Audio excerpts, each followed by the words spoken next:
इतनी कन्वर्सेशन में सिर्फ एक खबर दी है आपको जो इस वक्त है।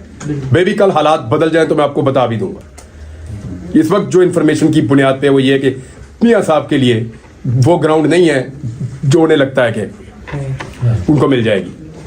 मतलब तो एक ही खबर दी ना इतने सारे बातचीत में।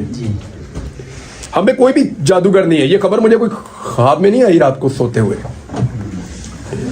कहीं से आई है ना। इसी तरह हमारे सोर्सेज होते हैं, कभी पुलिस में, कभी एजेंसियों में, कभी नैब में, कभी ब्यूरोक्रेसी में, जहां से हम सारे खबरें ले रहे होते हैं। ऐसे ही खबरें आती हैं और उनको हम वेरीफाई करके अपने आप को कायल करते हैं और चला देते हैं। आपको ये जुमला तो याद है कि मैंने फाइलें देखी, लेकिन उसके बाद एक जुमला था, उसको याद करो, निकाल के सुनो और इस वीलॉग में लगाना कि पहले मैंने अपने आप को कायल किया। कैसे किया? Fact check. मैंने इनको लेटर लिखे थे शरीफ फैमिली को कि इसका जवाब दो। इनके पास किसी सवाल का जवाब नहीं था। तो जब मैं कायल हो गया तो मैंने अपना काम किया।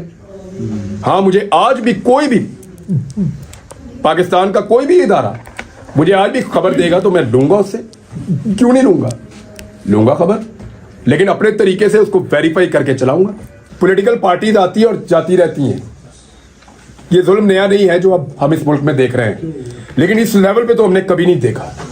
ये भी बिल्कुल एक सच है कि जो आज तरीके इंसाफ के साथ हो रहा है वो तो हमने कभी ना सुना ना कभी देखा अपनी जिंदगी में, जिस लेवल पे इनके साथ हो रहा है। फिर जो बहुत ताकतवर लोग हैं उनको मेरा मौक़िफ़ बहुत सूट किया एक वक्त में, वो भी सदके वारी जानते सन।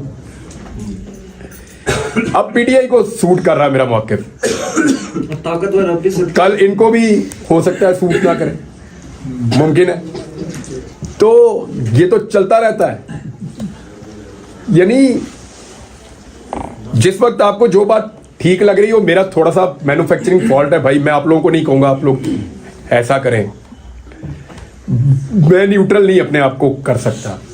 नहीं, राणा सनाउल्लाह का मुझे देखें, मैंने पहले भी ये बात कही, राणा सनाउल्लाह तो मेरे घर में बैठ के कह के गए थे कि आपने मेरे पे एहसान किया। हालांकि मैं नहीं मानता, मैंने अपना काम किया था। तो मुझे लगा कि राणा सनाउल्लाह है और वो बड़ा दावा भी है कि बहुत वो उनको बहुत बड़ा मर्द सारी उनकी जमात कहती है, बड़ा मजबूत आसाब का और करैक्टर वाला आदमी कहते हैं वो। तो राणा सनाउल्लाह को कम से कम अगर वो पॉजिटिव रोल नहीं प्ले कर पा रहे थे तो उनको कीचड़ नहीं उछालना चाहिए था। उसकी मुझे सिर्फ मायूसी हुई, बाकी सब दा मैंने पता नहीं किन्ने की करना है। रहीम, सबसे पहले तो मैं आप सबका शुक्रिया अदा करता हूँ डिजिटल मीडिया वालों का। उसका सादा सा रीज़न है भाई कि जब मैं वापस आया तो मुझे आहिस्ता आहिस्ता चीज़ें बताई दोस्तों ने, मेरे घर वालों ने, भाइयों ने, फैमिली ने। वो ये बता रहे थे कि मीडिया से तो आप गायब ही हो गए थे, कोई बात ही नहीं करता था। वो लोग जो दिन भर बात करते थे फिर वो भी बात नहीं कर रहे थे। मजबूरी सबकी, किसी को भी ब्लेम नहीं किया जा सकता ऐसे माहौल में। लेकिन डिजिटल मीडिया ने दिखाया कि वो आवाज़ उठाते रहे किसी ना किसी फॉर्म में, कहीं ना कहीं जोर लगाते रहे। स्पेशली इस्लामाबाद के, अभी मैं आ रहा था तो मेरी वाइफ ने मुझे बताया कि एग्जैक्टली जिनका आपको शुक्रिया अदा करना चाहिए वो इस्लामाबाद के डिजिटल मीडिया वाले, जिन लोगों ने बहुत आवाज़ उठाई। मैं आप सबके नाम तो नहीं ले सकता, लेकिन आप सबका शुक्रिया अदा कर सकता हूँ। और आप लोगों ने बड़ी मेहरबानी की कि उस वक्त जब अंधेरा भी बहुत था और आंधी भी बहुत तेज थी, तब भी आपने एक छोटा सा चिराग जलाया हुआ था, पूरा अंधेरा होने नहीं दिया कभी। यही बात मैं वकला से कह के आया हूँ कि उनसे मेरा इख्तलाफ कई बातों पे रहा, लेकिन इसके बावजूद काले कोर्ट ने अपनी लाज रखी है। उन्होंने हर लेवल पे इसकी मजम्मत की है कि जो गलत है वो गलत है। इसी तरह आप लोगों ने, हमारे आपस में इख्तलाफ तो हो सकते हैं पॉइंट ऑफ व्यू के ऊपर और रहने चाहिए। अगर हम आपस में इख्तलाफ नहीं करेंगे फिर हम फारिग हैं, फिर हम कुछ भी नहीं कर सकेंगे।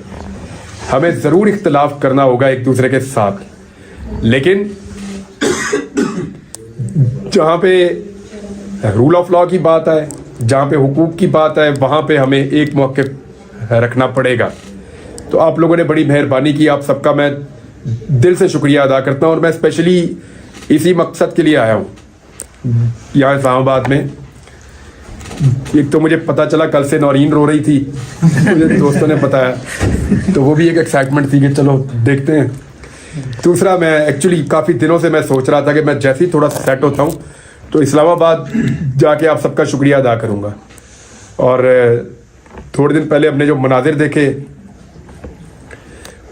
ख़वातीन और बच्चों के साथ जो पुलिस ने टॉर्चर किया इस्लामाबाद में, वो मुझे लगा कि उनका हाल भी देखना चाहिए जाके। फिर मैंने वहाँ जाना भी मुनासिब समझा, वहाँ भी मैं गया, रदी भाई लेकर गए, सजीद जान, बाकी दोस्त साथ से। बहुत शुक्रिया आप लोगों का, once again thank you very much. कुछ आप पूछना चाहें?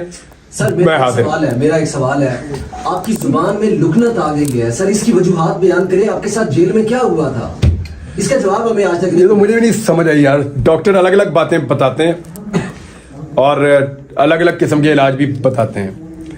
ये लुकनत अब नहीं है, ये रवि जानते हैं ये कितना ज़्यादा प्रॉब्लम था। अब तो बिल्कुल मैं अगर जितना आहिस्ता डाउन बोलता हूँ, और ये नहीं, मैं कुरान पाक पढ़ने में नहीं है मुझे प्रॉब्लम, और मैं चाहे 2, 4, 5 सूरतें भी पढ़ दूँ एक साथ, कोई प्रॉब्लम नहीं है। जेल में तो नहीं ऐसा कुछ? बच्चों के साथ बोलने में हमने महसूस किया कि वहाँ पे भी कम है। मेरी फैमिली बता रही है जब बच्चों के साथ आप खेलते हैं या बातें करते हैं वहाँ पे बहुत ही ख़त्म हो जाती है ऑलमोस्ट। तो ये आहिस्ता आहिस्ता ग्रेजुअली इम्प्रूव हो रही है। मुझे आइडिया नहीं था कि ये इस तरह से है, शायद मुझे खुद भी नहीं पता था। जब मैं अपने घर आया और मैंने बातचीत करना शुरू की तो मुझे पता चला, और मुझे घर वालों ने एक्चुअली मुझे इन्होंने रियलाइज़ करवाया कि तुम ठीक नहीं बोल रहे। सबसे पहले मेरे भाई ने कहा, फिर अली जो लॉयर है, वकील, वो जब मैं बोलता था ना तो वो ऊंची ऊंची रोता था। मैंने कहा इसको क्या हो रहा है? वो कहते तू सही बोल नहीं रहा। मुझे फिर उस तरह आहिस्ता आहिस्ता आइडिया हुआ कि मेरे बोलने में है प्रॉब्लम। पहले मुझे इतना आइडिया नहीं था, मुझे ये तो पता था कि कुछ थोड़ा बहुत मैं डिस्टर्ब हूँ या कोई प्रॉब्लम है, लेकिन फिर अभी तो काफ़ी रिकवर है, शुक्र अल्हम्दुलिल्लाह 90% मैं रिकवर कर गया हूँ। मैं थोड़ा बहुत है, ये भी हो जाएगा इंशाल्लाह, अल्लाह ताला इसको बेहतर कर देगा। सर गुज़श्ता रात सोशल मीडिया पे चल रहा है कि चीफ साहब को चाहिए कि आपको बुला के आपसे पूछें कि आपको किसने उठाया था, कहाँ रखा था। अगर आपको चीफ साहब बुलाते हैं तो आप सारी कहानी हूबहू ने बयान करें कि कहाँ से उठाया, कहाँ रखा, क्या क्या आपके साथ बर्ताव किया। मैं पाबंद हूँ कि अदालत में झूठ ना बोलूँ। इमरान भाई सर ये बताइएगा कि आप जेल कहें या टॉर्चर सेल जो भी नाम दे दें उसका, आप इतना अरसा रहे, इस दौरान इंसान का अल्लाह के साथ भी एक राब्ता होता है और इंसान फिर अपने मिस्टेक्स को भी रिवाइज करता है, देखता है कि कहाँ मुझसे क्या हुआ। इस मजमूई नतीजे पे आप कहाँ तक पहुंचे? देखिए, आदमी ना गलतियों और सही काम, इन दो चीज़ों के बीच में अपनी लाइफ गुजार रहा होता है। तो आपको एनालिसिस करने का मौका अक्सर मिलता रहता है, कभी झटका लगने से मिलता है, कभी वैसे भी आपको मिलता रहता है। तो हर दिन आदमी को कुछ ना कुछ सिखाता है। पहले भी ऐसे ही था, यानी ये जो मैंने एक मामले पे आज भी माजरत की, ऐसा नहीं है कि मैंने कैद होने से पहले नहीं की थी, पहले भी की थी। जब हम बलूचिस्तान गए थे तो रदी भाई को याद है, मैंने वहाँ पे भी ये माजरत की थी उनसे कि उस वक्त, और वो भी ऐसा नहीं है कि ये सोच के किया हो कभी कि इसमें कोई लालच या खौफ का आंसर नहीं, तब वो ठीक लगता था। लेकिन आपको रोज़ाना नए हकायक पता चलते हैं। वो बकौल सदीक जान, आपकी आंखें खुलती हैं, पूरी कौम की खुल गई आंखें, वो तो ये कह रहा था। तो वो बात ठीक है, आंखों का ऑपरेशन। तो आपको जब नई चीज़ पता चलती है, आप नई चीज़ सीखते हैं। तो इसमें मैंने कई चीज़ों के ऊपर सीखा है, लेकिन सबसे जो बड़ी चीज़ है वो तन्हाई में आपको अल्लाह ताला बहुत कुछ ऐसा सिखाता है जो आपको वैसे कभी मौका नहीं मिलता। ये बात आपकी ठीक है, बिल्कुल ठीक बात है। सर ये बताइएगा कि आज एक ऐसे जब आप लापता हुए थे, जब आप गुमनामी की जिंदगी में चल रहे थे, कभी ऐसा महसूस हुआ, कोई ऐसा दिन आया आपकी जिंदगी में कि आपने कहा बस आप शायद मैं कभी भी वापस आ सकूं, या आज आखिरी दिन है? रोज सर अगवा होने से लेकर निकलने तक का सारा जो आपको पता है कि कितने दिन आप कहाँ रहे हैं, और सर इसमें ये भी ऐड कर दें, यहाँ पर भी सारे साफी हैं, तो खुदा ना खास्ता कभी किसी साफी के साथ इस तरह से हो सकता है, तो वहाँ पर अहवाल जिस तरह से भाई ने पूछा, लेकिन वहाँ पर मेन चीज जो है कि किस तरह बंदा डट सकता है किसी अपने पॉइंट। अल्लाह ना करे कभी किसी को ऐसी तकलीफ से गुजरना पड़े, अल्लाह ना करे। मेरी दुआ है आप सबके लिए, अल्लाह किसी को भी ऐसी तकलीफ से ना गुजारे। सर सबसे ज्यादा जो चीज आपको याद आई वहां पे, टाटा सेल कहें, जेल कहें, कुछ और कह लें, वो ऐसी क्या चीज थी जो पर्सनली जो आपको याद आई? वो 2-4 दिन होना तो आपको 1-2 चीजें याद आती हैं, मैं तो कोई चीज बची नहीं थी जो याद ना आई हो। सबसे पहले तो आपको अल्लाह याद आता है। जब भी आप फंसते हैं ना जिंदगी में कभी, सबसे पहले आपको अल्लाह याद आता है। अल्लाह ताला कुरान पाक में कहता है बार बार कि खास तौर पे उसने कश्ती वाली मिसाल दी है कि जब इनकी कश्ती तूफान में घिर जाती है तो ये अल्लाह को याद करते हैं, खालिस अल्लाह को पूरी तौहीद के साथ। तो जब अल्लाह इनको साहिल पे पहुंचा देता है तो फिर अक्सर जो है उनमें से कुछ ऐसे हैं वो मुकर जाते हैं। इमरान भाई, आपके सामने कोई डिमांड रखी गई है, ये सवाल आप जो है ना हक की आवाज बुलंद करना बंद कर दें, हम आपको छोड़ देंगे, कोई डील या कोई इस तरह की बात हुई थी आपके साथ? आप ये ना पूछें, आपके लिए बेहतर है। तो सोशल मीडिया पे पिछले दिनों जो आपने पोस्ट की, मुबशिर जैदी साहब बड़ा तनकीद कर रहे थे। इससे पहले जब आप अरेस्ट नहीं हुए थे, अगवा नहीं हुए थे, इकरारुल हसन साहब से आपका बड़ा एक सोशल मीडिया पे वो जारी रहता था। अभी आप अपने वीलॉग शुरू करने जा रहे हैं तो साफियों के साथ फिर क्या कोई इस तरह का सिलसिला होगा? देखिए, इख्तिलाफे रहना चाहिए। मैंने कहा कि हम में से कोई भी मुकम्मल नहीं है, हम सबसे गलतियां होंगी। बात यह है कि हम गलती से कुछ सीख सकते हैं या नहीं। हम पहले भी गलतियां करते रहे, आइंदा भी करते रहेंगे और सब करते हैं, कोई भी मुकम्मल नहीं होता। और इख्तिलाफे रहे तो बड़ी अच्छी चीज़ है। जहाँ तक इकरार का मामला है, इकरार खुद मेरे घर आया था, बल्कि उससे पहले, जब शुक्र है मेरी गिरफ्तारी से पहले अगर खुदा ना खास्ता मैं वापस ना आता तो उसको ज़िंदगी भर ये गिल्ट रह जाता। उसने मेरी गिरफ्तारी से पहले मुझे फ़ोन किया था एक दिन और सॉरी किया था। तो मैंने कहा मेरा तो कोई शिकवा ही नहीं है भाई, आपकी इंडिपेंडेंट राय है, आप मेरे बारे में कोई भी राय रख सकते हैं। अच्छा इमरान भाई, आपके जो चाहने वाले हैं बहुत शिद्दत से आपके पहले वीलॉग का इंतजार कर रहे हैं, तो सबसे पहले तो ये बताइएगा कि वीलॉग में वही जोश और जज्बा, वही जज्बा और वही बहादुरी होगी, और साथ ही साथ जिस तरीके से आप लोग आपको चाह रहे हैं, अभी हमने देखा प्रेस क्लब के बाद जिस तरीके से लोग आपसे मिल रहे थे, तो बहुत से लोग ये भी कह रहे हैं कि उनको इमरान खान आपके अंदर नजर आ रहे हैं, तो क्या कोई सियासत में भी आ सकते हैं? उस हवाले से भी कोई सोच है आपकी? अच्छा, ये वैसे आप सबको ही जवाब देना चाहिए उन सारे लोगों को जो कह रहे थे कि ये इलेक्शन लड़ेगा। मैंने तो कागज नहीं जमा करवाए, मेरे तो घर इलेक्शन चल के आया बार बार, मैंने तो नहीं कागज जमा करवाए। आपको अगर मैं नाम लूं उन लोगों के जो बहुत इंसिस्ट कर रहे थे तो आप हैरान हो जाएंगे। बहुत अरसे से होता क्या है कि एक दौर में मेरा मौक़िफ़ सूट कर रहा था PMLN को, परवेज मुशर्रफ का दौर था, दे वर हैप्पी। पीपल्स पार्टी का दौर था, PMLN बड़ी खुश थी मेरे मौक़िफ़ को लेकर, सदके वारी जाते थे ये। फिर इनको मेरा मौक़िफ़ सूट नहीं किया। एक टाइम आया पीपल्स पार्टी को कुछ सूट किया मेरा मौक़िफ़, फिर उनको सूट नहीं किया। फिर जो बहुत ताकतवर लोग हैं उनको मेरा मौक़िफ़ बहुत सूट किया एक वक्त में, वो भी सदके वारी जानते सन। अब PTI को सूट कर रहा मेरा मौक़िफ़, ताकतवर अब भी कल इनको भी हो सकता है सूट ना करे, मुमकिन है। तो ये तो चलता रहता है। यानी जिस वक्त आपको जो बात ठीक लग रही हो, मेरा थोड़ा सा मैन्युफैक्चरिंग फॉल्ट है भाई, मैं आप लोगों को नहीं कहूंगा आप लोग ऐसा करें, मैं न्यूट्रल नहीं अपने आप को कर सकता। मुझे लगता है ये वाली बात गलत है, मैं कह ही देता हूँ, राय नहीं जाता मेरे से, तो इसलिए प्रॉब्लम हो जाता है। यानी मुझे लगता है ये गलत है और ये सही है, तो मैं दोनों के बीच में अपने आप को बैलेंस नहीं कर पाता, शुरू से ही नहीं कर पाता। मैं कह देता हूँ ये वाली गलत है और ये वाली सही है बात।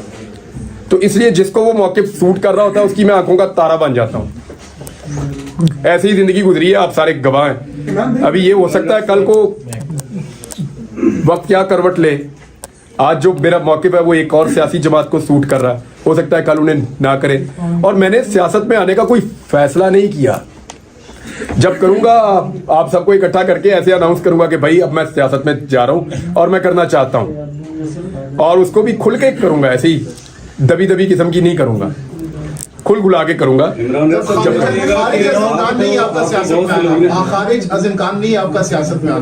देखिए मैं ना एक दिन बैठा हुआ था अपने ड्राइंग रूम में, मेरे वालिद साहब ने मुझे डोनेशन दिया था कि बेटा लोग भूखे हैं, फ्लड आया हुआ है, तो हमने सेविंग नहीं रखनी, ये पैसे जो है वो दे दो।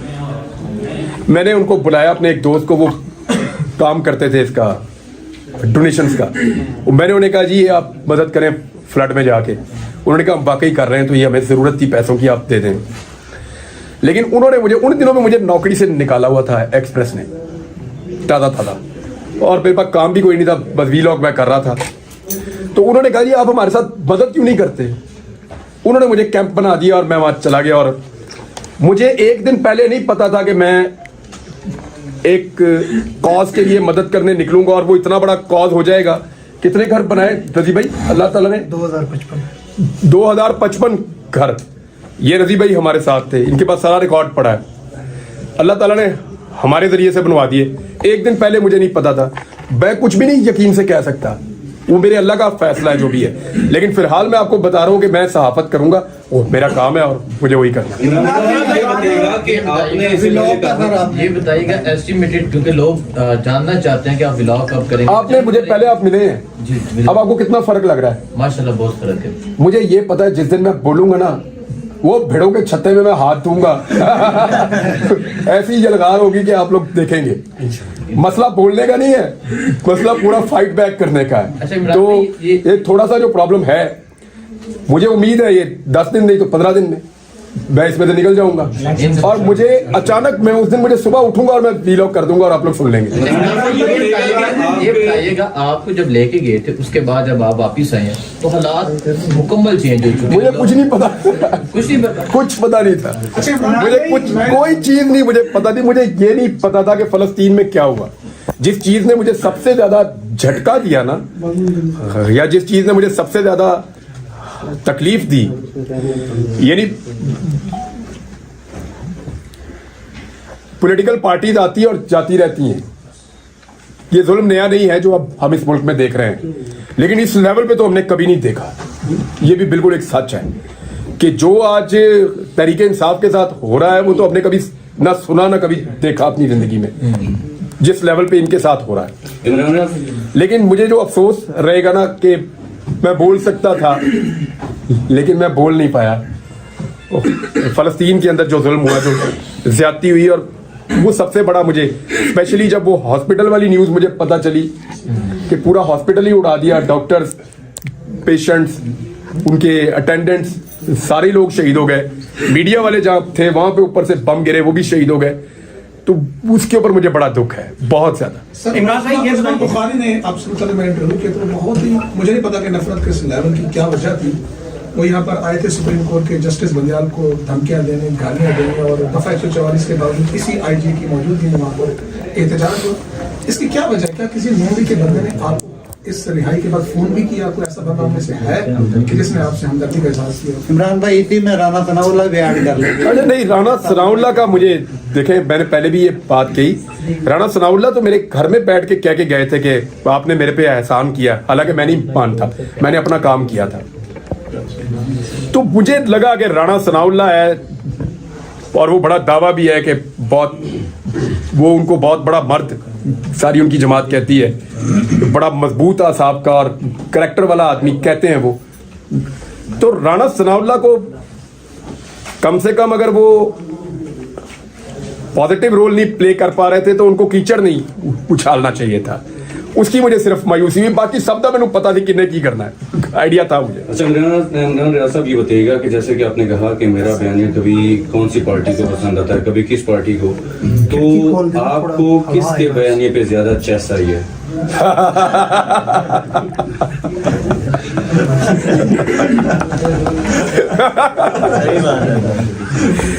यार मुझे ना अपना काम पसंद ही बहुत है, मैंने इसको बड़ा ही इंजॉय किया।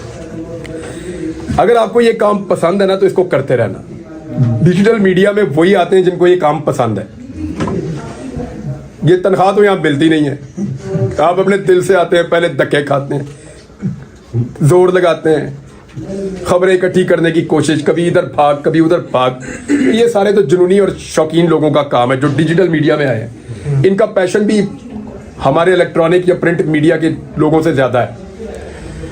तो मुझे तो अपने काम में ही बड़ी चास आई है जैसे आप लोगों को सबको आ रही है। सर, सहाफ़ती तंजीमों के किरदार के ऊपर आपको लेकर जब आपको गुमशुदा किया गया, लापता किया गया, और सहाफ़ती तंजीमें डेफिनेटली सहाफ़ती तंजीमों का एक किरदार रहा है हमेशा से लोगों के लिए, वो दावे करती हैं कि हम बाहर निकलती हैं, लेकिन आपने आपके मुद्दे को लेकर सहाफ़ती तंजीमों का जो किरदार आप तक पहुंचाया गया जब आप वापस आए या आप तक खबरें पहुंची, उसको किस नजर से देखते हैं? देखिए, मैं एक चीज तो आपको क्लियरली कह दूं कि मुझे गिला नहीं है किसी से। अगर किसी ने मेरे पे कीचड़ उछाला या किसी ने को गलत तरीके से पोर्ट्रे किया, उससे है मुझे प्रॉब्लम। यानी तलत हुसैन ने कहा कि मैं खुद ही चला गया हूं और खुद ही आ गया हूं। क्यों भाई? तलत हुसैन ने कहा, उनको कहां से ये बात पता चली? या उनको मैंने तो नहीं ये बात कही तलत हुसैन को, खुद ही चला गया खुद ही आ गया, वो तो ये उन्होंने क्लेम कर दिया। यहां मेरा गिला बनता है। जो नहीं बोल पाया उससे क्या गिला करें, मजबूरी होगी कोई। सर, ये शायद हकान अब्बासी जिनका आपने दफा इंटरव्यू भी लिया था, एक दफा नहीं, 2-3 दफा लिया। 2-3 दफा उन्होंने कहा वो आपको जानते ही नहीं। बनता भी यही था। इमरान भाई बताइए कि हमने जब ये आपको गुमशुदा जिंदगी में चले गए, हमने हुकूमत से बारहा पूछा, वजीर आजम उनके जितने नुमाइंदे थे वो कहते थे हमें तो पता नहीं, क्या आप समझते हैं उनको पता नहीं था? और दूसरा मैं समझता हूँ कि जवाब देते थे, मैं समझता हूँ कि उनको नहीं पता। टक्कर का सहाफी का जरा इनसे पूछिए कहाँ होगा, ये भी कहते थे साहब। तो भाईजान, वो अगर कहते थे उनको नहीं पता तो मैं उन पर यकीन करता हूँ कि उनको वाकई नहीं पता होगा। आपके वक्त का मैं कायल हूँ, कम अज कम मैं आपके वीलॉग्स बड़े रेगुलर सुनता था, और 17 जुलाई 2022 को जो इंतखाबात हुए थे, आपने कहा था कि हर तरफ से सर्वे हो रहे थे, वो हुकूमत में भी थे, पावरफुल भी थे, कहते थे 1 सीट 2 सीटें पीटीआई जीतेगी। एग्जैक्टली ऐसा ही मैंने कहा था कि ये 15 से ऊपर चले जाएंगे। बिल्कुल ऐसे ही एग्जैक्टली वही हुआ था। अभी ये बताइए, जो इस टाइम की यानी कि सिचुएशन है, ताकतवर मजीद ताकत में है, तो अब ये फिर उसी तरीके की रिगिंग करने की कोशिश करेंगे जो प्री पोल रिगिंग स्टार्ट भी हो चुकी हुई है। अब आप बताएं, अपना वो ओपिनियन दें, क्योंकि अब आप फील्ड में मैं आपको एक खबर दे देता हूं कि नवाज शरीफ के लिए अच्छी खबर नहीं है। इमरान खान के हवाले से भी एक कमेंट देखिए, उनका अभी मुबहम है, मैं कुछ कह नहीं सकता, मेरे पास कोई इतनी क्लियर खबर नहीं है, लेकिन नवाज शरीफ के लिए अच्छी खबर नहीं है। इंफॉर्मेशन की बुनियाद पे मैं आपको कह रहा हूँ।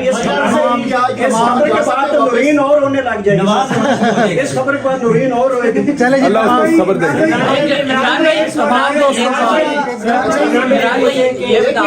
एक मुश्किल सूरत हाल से आप गुजर कर वापिस आ गए और अब आप ये कह रहे हैं कि मैं दोबारा से अपने रिदम के साथ अपने व्लॉग भी, अपना जो मौकफ था वो भी शुरू करूंगा। क्या आपको फिर से वो खौफ नहीं है कि कहीं आपको दोबारा उठा न लिया जाए? है। अच्छा, इमरान भाई, ये अब तक की आपने जो गुफ्तगू की है उसमें सबसे इंपॉर्टेंट बात आपने अभी की है, जो आप कह रहे हैं कि इंफॉर्मेशन की बेस पर आप ये बात कर रहे हैं कि नवाज शरीफ साहब के लिए अच्छी खबर नहीं है। दूसरी तरफ वो लोग बहुत कॉन्फिडेंट भी है, मीडिया में आकर कह रहे हैं कि भाई हम लोग अगली हुकूमत बना रहे हैं, तो मजीद वजाहत करना चाहेंगे? गल हो गई है, इस इंफॉर्मेशन की गल नहीं बनी भाई। देखिए, मियां साहब ने ये दावे किए थे और इनकी पार्टी के सीनियर लोगों ने, और ये वादे किए थे कि जिस वक्त हम लैंड करेंगे पाकिस्तान में, पूरा पाकिस्तान इमरान खान को भूल जाएगा। वो अपना वादा नहीं पूरा कर सके। तो ऑप्शन क्या है मियां साहब के अलावा? कौन सा ऑप्शन है इस वक्त? इमरान खान को काबिल कबूल है इस वक्त? काकड़ साहब कैसे रहेंगे? बड़ी ऑप्शन है, पूरा मुल्क भरा हुआ है, आप भी एक ऑप्शन है। बहुत से लोग आपको अपना हीरो मानते हैं, अरशद शरीफ भाई को भी अपना हीरो मानते हैं। क्या दौरान हिरासत या गुमशुदगी के दौरान कभी अरशद भाई की याद आई या उनका कोई जहन में ख्याल आया? हाँ सर है। तो सर क्या उस वक्त तासुरात क्या थे आपके? मैंने आपसे इस बात क्या थे? कहा ना, इतने सारे दिन है यार। सबसे पहले तो मैंने आपसे कहा कि आपको अल्लाह याद आता है, फिर रोजाना मुझे कभी कोई बच्चा याद आता था, कभी फैमिली का कोई रुकन याद आता था, कभी अम्मी अब्बू, कभी कोई दोस्त बड़ी शिद्दत से याद आता था कि घोड़ी मेरे पास है, उसकी याद आ रही थी एक दिन। तो यानी होता है ना आपको कि आपके पेट्स होते हैं, वो भी आपको बाद वक़्त याद आते हैं। दोस्त बहुत सारे ऐसे हैं जो याद आ रहे थे, लेकिन सीरियसली वाकई अरशद शरीफ मेरे दिमाग के एक कोने में रहा। वजह यह भी थी कि मुझे कई दफ़ा लगता था शायद मैं भी वापस नहीं जा पाऊंगा, कि भी एक रीज़न हो सकता है। कोई भी चीज़ श्योर नहीं होती। इमरान भाई डिजिटल मीडिया ने पोस्ट किया है, जिसका डिजिटल मीडिया को पोस्ट किया आपने, इमरान अरशद शरीफ को शेयर किया गया, आपके साथ ये किया गया। अब हम लोग इस तरह की वीडियो बनाते हैं, हमें तो रोका जाता है कि भाई इतने बड़े एंकर थे, उनके साथ ये किया गया, तो आपको छोड़ेंगे? तो ये जारी रखना चाहिए चीज़ें। देखिए, मैं एक चीज़ मानता हूँ, ये डिसीजन आप सबको अपने अपने तौर पे करना है भाई। मैंने अभी क्या कहा कि मैं उन लोगों से गिला नहीं कर सकता जो बोल नहीं पाए मजबूरी से। क्यों करूं? हर एक अपनी ज़िंदगी, उसकी अपनी मजबूरी, उसकी अपने हालात हैं जिनके मुताबिक वो फैसला करता है। सबके अपने अपने हालात हैं ना, तो आपने अपने मुताबिक खुद फैसला करना।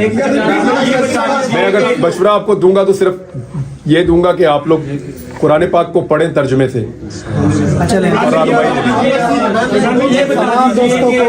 बहुत अच्छा किया आपने ये सवाल कर लिया। बैठे जी, इसको क्लियर कर देते हैं। हम में जादूगर कौन है? कोई ऐसा जो रात को सोता हो और उसको खबर आ जाती हो ख्वाब में। मैंने इतनी कन्वर्सेशन में सिर्फ एक खबर दी है आपको जो इस वक्त है। बेबी कल हालात बदल जाए तो मैं आपको बता भी दूंगा। इस वक्त जो इन्फॉर्मेशन की बुनियाद पे वो ये है कि मियां साहब के लिए वो ग्राउंड नहीं है जो उन्हें लगता है कि उनको मिल जाएगी। मतलब तो एक ही खबर दी ना इतने सारे बातचीत में। हमें कोई भी जादूगर नहीं है। ये खबर मुझे कोई ख्वाब में नहीं आई रात को सोते हुए, कहीं से आई है ना। इसी तरह हमारे सोर्सेज होते हैं, कभी पुलिस में, कभी एजेंसियों में, कभी नैब में, कभी ब्यूरोक्रेसी में, जहां से हम सारे खबरें ले रहे होते हैं। ऐसे ही खबरें आती हैं और उनको हम वेरीफाई करके अपने आप को कायल करते हैं और चला देते हैं। आपको ये जुमला तो याद है कि मैंने फाइलें देखी, लेकिन उसके बाद एक जुमला था, उसको याद करो, निकाल के सुनो और इस वीलॉग में लगाना कि पहले मैंने अपने आप को कायल किया। कैसे किया? Fact check. मैंने इनको लेटर लिखे थे शरीफ फैमिली को कि इसका जवाब दो। इनके पास किसी सवाल का जवाब नहीं था। तो जब मैं कायल हो गया तो मैंने अपना काम किया। हाँ, मुझे आज भी कोई भी पाकिस्तान का कोई भी इदारा मुझे आज भी खबर देगा तो मैं लूंगा उससे। क्यों नहीं लूंगा? लूंगा खबर, लेकिन अपने तरीके से उसको वेरीफाई करके चलाऊंगा जैसे मैं पहले करता था। आज भी लूंगा। देखें, ये नहीं हो सकता कि हमें ख्वाब में खबर आए और हम चला दें। ये he said she said journalism नहीं है। आपके सोर्सेज बनते हैं इदारों में, महकमों में, एजेंसियों में, डिपार्टमेंट्स में, सहाफियों में, पॉलिटिकल पार्टीज में। वहां से आप खबरें निकालते हैं। हादसाती तौर पे तो आपको कभी अचानक ही कोई खबर मिलती है। जैसे मैं एक दिन सड़क से जा रहा था तो गोली चल गई। मैं उतर के देखा तो वो अंग्रेज था, वो गोलियां मार रहा था। रेमंड डेविस मैं मौके पे खड़ा था। ये हादसाती तौर पे मुझे खबर मिल गई, लेकिन उसका नाम रेमंड डेविस था और वो अमेरिकन है। ये पता करने के लिए मुझे अपने पुलिस के सोर्स को एक्टिवेट करना पड़ा और एक एजेंसी के। वहां से फिर पता चला कि ये एक्चुअली बंदा कौन था। खबर ख्वाब में नहीं आती भाई। आइंदा भी मिलेगी तो खबर दूंगा, उस पर काम करूंगा और आपको दूंगा। आप सबका जनाब बहुत बहुत शुक्रिया। और मैं यहाँ पे इमरान